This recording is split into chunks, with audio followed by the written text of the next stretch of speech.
So hi, this is Tony Ward again, and this is part 2 of this sequence of short videos introducing the principles of cognitive psychodynamic therapy. And in this part I'm going to give an overview of the cognitive and neuroscience theory which underlies the approach. And you can find further explanation of all that I'm going to say in this book, due out in November 2019, Cognitive Psychodynamics as an Integrative Framework in Counselling Psychology and Psychotherapy. Written with my co-author Arnaud Plagnon, who is based at the University of Paris 8 in France.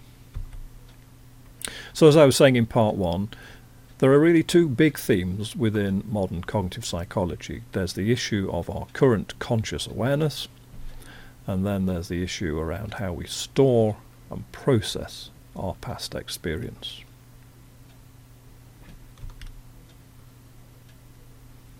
So in the book that I've just referred to, Cognitive Psychodynamics, you will find this diagram, which is a summary of the whole of the cognitive architecture. So this diagram summarizes pretty much the whole of the material that you will find in modern cognitive psychology textbooks such as that by Eysenck and Keene. So in the diagram you can see that the top part, really, the bit that's within the dotted line, is referring to current conscious awareness. Other terms have been used, such as, for example, the global workspace. This is the term used by Bernard Baars, who wrote an influential account of a cognitive theory of consciousness. It's also been called by Dehana the theatre of the mind. And another common term used is working memory, which specifically deals with how we keep information in our current conscious awareness, devised by Alan Baddeley, and describing processes such as the phonological loop, the voice in our heads, and the visuospatial sketchpad, which is the way we keep visual information. And all of this is controlled by a set of control processes, because at any moment in time we have to decide what it is we're going to attend to, and what it is we're going to try to process, and what it is we're going to try and keep in mind, and also what we're going to try and remember. So this top part of the diagram is our current conscious awareness. The bottom part of the diagram is this huge system called the representational system, which includes all of our past experience, our semantic knowledge, for example, our episodic knowledge, things that have happened to us, schemas. Knowledge is thought to be encoded in schemas. Alongside this, we also have the emotional system, limbic system, so that at any point in time we might be feeling happy or sad or fairly neutral.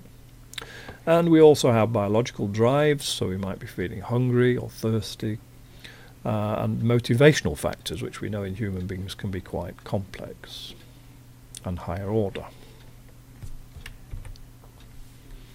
So it's been hypothesized that information in long-term memory, particularly semantic information, is kept in associative hierarchical networks such as this, where concepts that are related to each other are linked, and linked concepts can activate each other, what's known as spreading activation. Now, more recently, it's come to be recognized that all our knowledge is probably organized in this kind of schematic way, including our personal knowledge. So here, for example, is an illustration of the autobiographical memory I described in part 1. So this is a personal memory from one of my holidays. So within that personal memory, it's part of my life history. It's from my period of childhood. It relates to a particular family holiday, which I remember was in Great Yarmouth. It's a specific ride in Great Yarmouth, and a ride that I went on with my mother. So this schematic memory for a personal autobiographical memory includes verbal symbolic elements, semantic elements if you like, as well as situational or analogical elements. So the actual visual memories, maybe even the feel of what it was like to sit in the snail, maybe the smells of going through on that ride. And alongside these concepts, of course, will be connected lots and lots of other items of information and experience. So taking my mother, for example, there will be lots of memories around characteristics, what her tone of voice was, her way of being, whether she was supportive, whether she tended to be critical, how nurturing she was. There may be lots of episodes and events that involve mother, so holidays, day-to-day, administration of discipline, how my mother coped when we were ill as children, etc., etc., etc. So our personal autobiographical memory is a huge, rich constellation of facts, experiences, sounds, images, etc., etc. And myself and Arno term this complex autobiographical memory system the inner world, partly because that, as a notion, makes more sense to our clients in therapy to talk about their inner world, the world they've experienced, the inner world that they've constructed. Important to note as well that this is a constructed inner world. This fits with current cognitive theories of transference. Anderson and colleagues, Chen and Miranda in this case, have written extensively about how transference is based upon this complex inner world. So we have important other people from our early childhood, typically our parents. We've got huge memories about our mother and father, what they were like, their tone of voice, whether they were critical, etc., etc. Now, as an adult, if we come across somebody who triggers part of those memories without even realizing it, because this would tend to happen implicitly, that might trigger a reaction in ourselves. So if we have a boss at work, for example, who is particularly critical one day and says things in a particular way, this could remind us very strongly of one of our parents, but we don't realize that's what's happening. So we come away from interacting with our boss feeling quite bad, feeling quite anxious, but not realizing quite why that's happened. In other words, we're playing out an early relational template with people at work, often without realizing it. I've spoken at length about my mother. Obviously, we have similar deep memory banks about other people in our lives, for most of us, fathers in particular. Thinking about my own childhood, I remember being struck by this old film, Spring and Port Wine, which James Mason plays a father trying to raise his family in the north of England, which is very interesting. If you haven't seen it, I recommend you watch it. So these autobiographical memories, we said earlier, are sometimes referred to by theorists such as Martin Conway as self-defining memories. So self-defining memories are important memories from our past. They're often linked to key features of our identity, key features of our goals, and they're often linked to strong emotions. So thinking about goals, this theory from Grauver we have found very useful. So Grauver suggested, based on theories such as Epstein, that we have basic psychological needs, that we all need to feel oriented and in control of our environment. We need to feel pleasure and not experience pain. We have attachment needs, which means we feel the need to be in relationship with other people. And we want to enhance our self-esteem, feel good about ourselves. And this latter one is probably the more controversial. And Grauver suggests we go about trying to meet these basic needs through a set of motivational schemata, in other words, behavioural patterns. And these behavioural patterns typically tend to be characterised through approach and avoidance. That then leads to our experience of behaviour. So, for example, we tend to want to avoid pain. And if we are perhaps shy, we might find it difficult to talk to other people, find it unpleasant meeting and talking to strangers. So to avoid that unpleasantness, we perhaps avoid meeting people that we don't know. So we might choose not to attend parties, for example.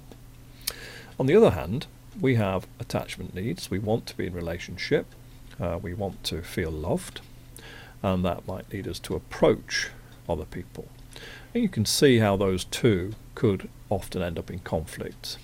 In order to avoid pain of meeting strangers, I don't go to parties, but that means I'm not then meeting my attachment needs by approaching people at social events. So trying to meet these basic needs can lead us into these internal conflicts.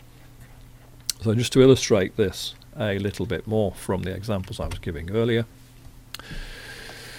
So we can see with this self-defining memory of the holiday I was describing in Great Yarmouth, riding on the snails with my mother. This is a pleasurable experience. It's meeting my attachment needs. I'm feeling closer to my mother. It's perhaps making me feel self-enhanced. I'm feeling good. This is great. I'm on a nice ride. I'm with my mum. It's something I would approach. It's something I'd probably choose to do again. On the other hand, if, for example, I had a father who was a strict disciplinarian, I may have found it quite uncomfortable to be in his presence on occasion, and that might tend to lead me to avoid circumstances where I might get into trouble and be disciplined. So that's showing how our past experience can lead to these self-defining memories and can also lead to these schematic patterns of behaviour where we either approach or avoid particular circumstances. So we've said then that the representational system is very rich. It contains information about ourselves, our goals, our strategies. It includes examples of our past behaviour, our behavioural strategies. It includes the wealth of our past experience. These representations can be explicit. Sometimes they're things that we can actively recall. But in fact, a huge amount of the time, these things are implicit. We're not actually aware of our past experience influencing our current behaviour. Now within this system there is an overall striving for consistency, the principle of coherence and unification, which has been written about by various authors including Freud, Horowitz, Conway, Graeber, etc. So there's a natural tendency to decrease inner tension. So where we have a conflict, an internal conflict, so for example, where I avoid meeting strangers because it makes me anxious, but that then means that my attachment needs are not being met, this will create an inner tension. And that might then lead to defence processes being stirred up. So I might avoid things that create that tension, try to reduce that tension through my behaviour. And this is consistent, we believe, with Carl Rogers' notion of incongruence. So what is it that brings our clients into therapy? We would suggest it's where they experience this sense of incongruence, which comes about through this experience of an inner tension, these inner conflicts between meeting our basic psychological needs and our behaviours and strategies. So we've come up with a framework for thinking about these things in cognitive psychodynamic terms. We think there is a realm of conscious cognition. So people may have negative thoughts, they may have faulty cognitions. Within this conscious cognition, there may well be self-defining memories, things that they can actively recall. And of course it can be very interesting to look at self-defining memories because people often don't recall much of their early childhood, but the few things they do recall can often be very illustrative about the tone and feel of that phase of their lives. So underneath that conscious cognition is the representational system, the complex past experience, the inner world of the client, consisting of their autobiographical memories, schematically encoded schemas, scripts that they've developed, ways of behaving, ways of trying to meet their basic psychological needs, which then leads to the various client behaviors and the patterns that they play out. And just to say briefly that neuroscience can also be very helpful in thinking about client issues, especially that bit that deals with emotion, the limbic system, the amygdala, for example, which is the part of the brain that reacts to threat, and the hippocampus, which is the part of the brain that mediates our processing of information and experience. And it can be interesting, particularly in trauma, to see how those two separate systems interact with each other. So we know, for example, that the amygdala responds very quickly to external threat through the sensory thalamus, and far quicker than the higher cognitive processes which operate, for example, through the prefrontal cortex, have time to actively process and intervene. So that the hippocampus process and sense making often lags behind the immediate experience of threat in response to an external stimulus. So, as I said, the neuroscience can often be very interesting and informative in thinking about the kinds of issues that our clients face. So that's given you a quick overview of some of the key aspects of cognitive psychodynamic theory that we think are important. And in the next part, we're going to go on and look at how we can apply this to particular client issues, and we're going to use the example of anxiety.